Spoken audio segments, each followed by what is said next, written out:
Hey, I'm glad you're here. My name is Brian Butler. I'm a brand strategist, and I work specifically with therapy and allied health practice owners, including dietitians, on one thing: helping them communicate what they do in a way that people actually understand, remember, and repeat. I'm not a dietitian. I want to be upfront with that. But I've worked with dietitians in private practice and have watched the same messaging problem show up every single time. So this session is built around your world specifically. Before I get into the framework, I want to tell you how this whole thing started, because it didn't start with a client. It started with my mom. I've been doing brand strategy and design for years. And for most of that time, when someone asked my mom what I do, she'd say something like, "He's a wonderful artist. He also does something with logos and websites for health businesses, I think." Technically, that's not wrong, but it's not right either.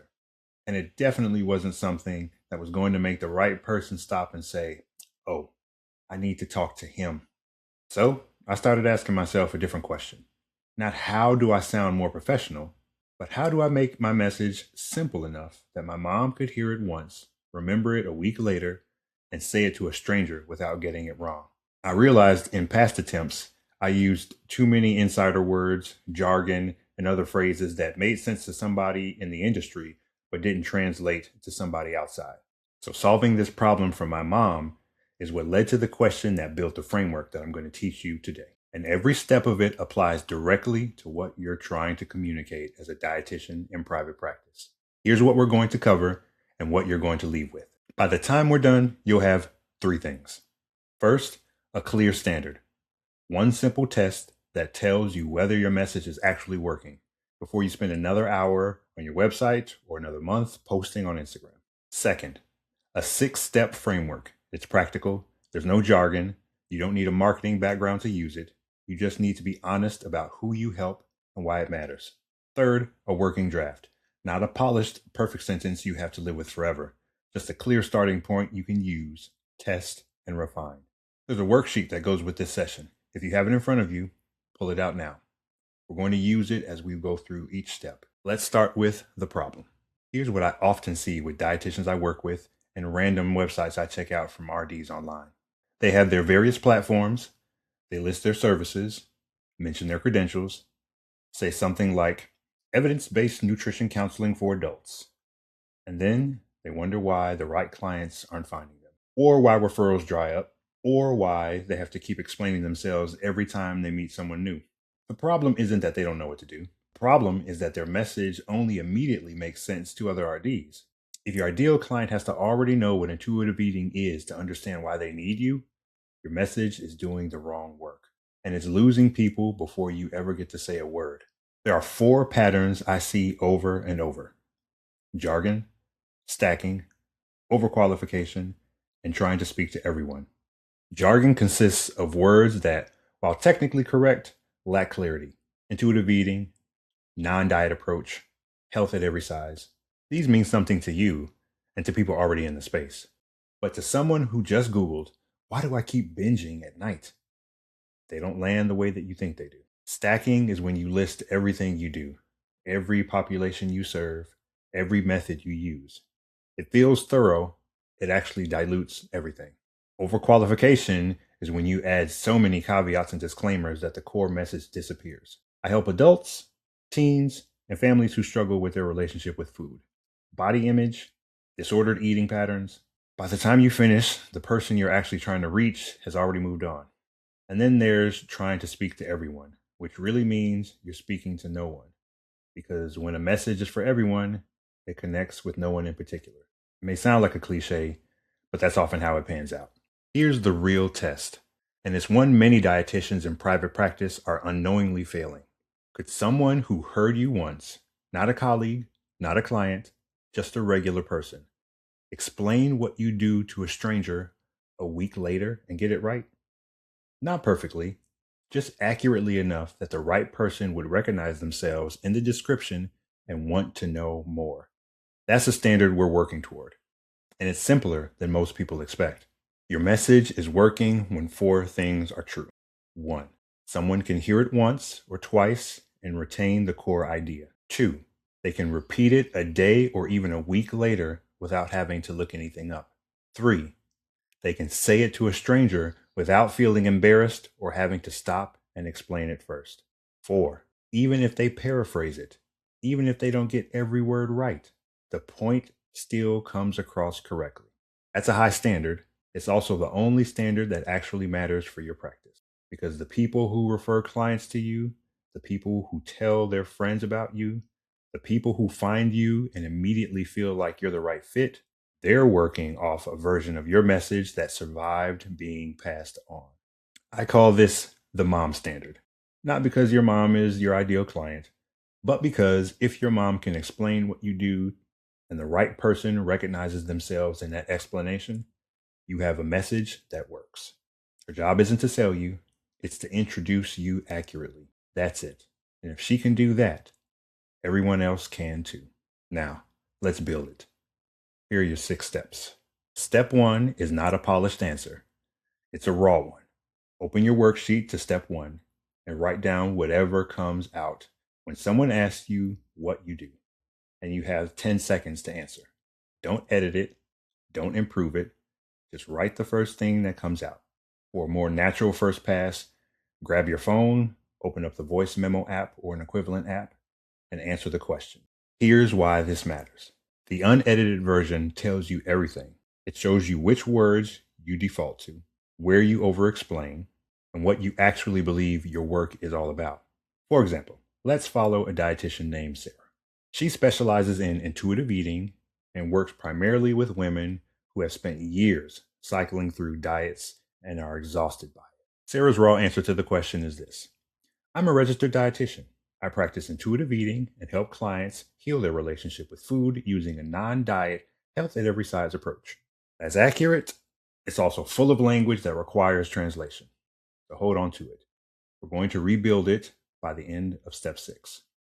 Go ahead and write yours down now. Don't move on until you have something on paper, even if it's messy. Step 2. Step 2 is where most dietitians stall, because the honest answer feels like it's leaving people out. It is, and that's the point. Your message can't do its job if it's trying to speak to everyone. When you try to include everyone, you actually connect with no one specifically. And the people who need you most, the ones who would immediately recognize themselves if you named them directly, they scroll past because nothing you said made them stop. So ask yourself, who is relieved when they find you? Who would be genuinely disappointed if you stopped doing this work? Who are you thinking about when you create content, design your services, or sit down with a new client? One group, not a demographic, a person in a specific situation with a specific frustration. For Sarah, this is women in their 30s and 40s who have been on and off diets most of their lives, who are tired of it, and who are starting to wonder if there's another way. That's specific, and that's the right kind of specific. Now go ahead and write yours down. Step 3 is critical, and it's the step where the instinct to educate will work against you. The problem you're naming here is not the clinical problem you solve, it's the felt problem. The frustration your client already knows she has before she ever finds you. She is not lying awake thinking, I need to address my dysregulated relationship with food through a non-diet framework. She is lying awake thinking, I've done every diet and I'm still miserable and I don't know what's wrong with me.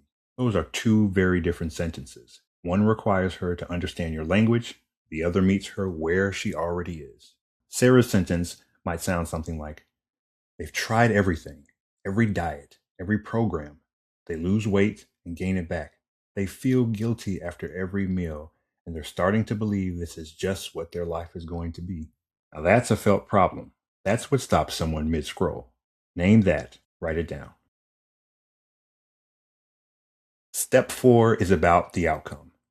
Not the clinical outcome, not the metric, the felt outcome. What does life actually feel like after working with you? What gets easier? What stops being a source of stress, guilt, or confusion? Resist the urge to say something like, they achieve a healthy relationship with food. That's an aspirational identity, not a felt outcome. It doesn't land. Also resist the urge to use numbers. Weight loss, percentage, improvements, lab values, those speak to a different buyer than the one you're trying to reach. For Sarah, this could look like, they stop obsessing, they eat without guilt, food stops being the thing that controls their day. they feel like themselves again. Now, that's an outcome someone can feel. Go ahead and write yours down. What does your client stop worrying about? What becomes lighter for them? This is the step that takes the longest, and it's the most important one.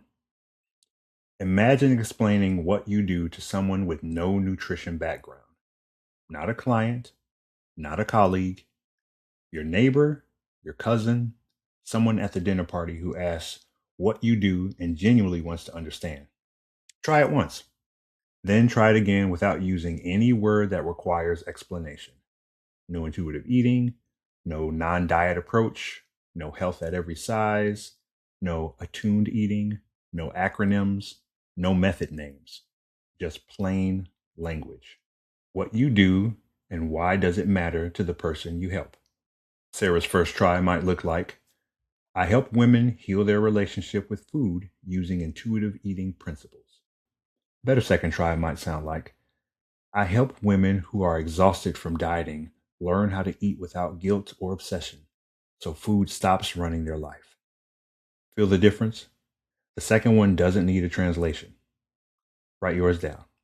If you need to use a method name or an acronym, make it make sense. You're not done yet. Now it's time to put it together. Here's the structure. I help blank with blank so they can blank.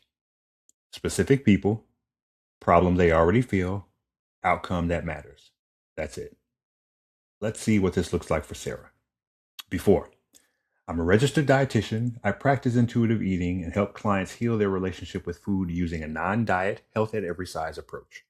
After, I help women who are tired of dieting stop obsessing over food and start feeling at home in their own life again. No jargon, no method names, no credentials in the lead sentence, just the person, the problem, and the shift. Does it capture everything she does? No, it's not supposed to. It's supposed to make the right person stop and say, that's me. Now write yours. Use the structure. Fill in the blanks with what you wrote in steps 2, 3, and 4. Read it out loud. If it sounds like something a real person would say to another real person, then you're close.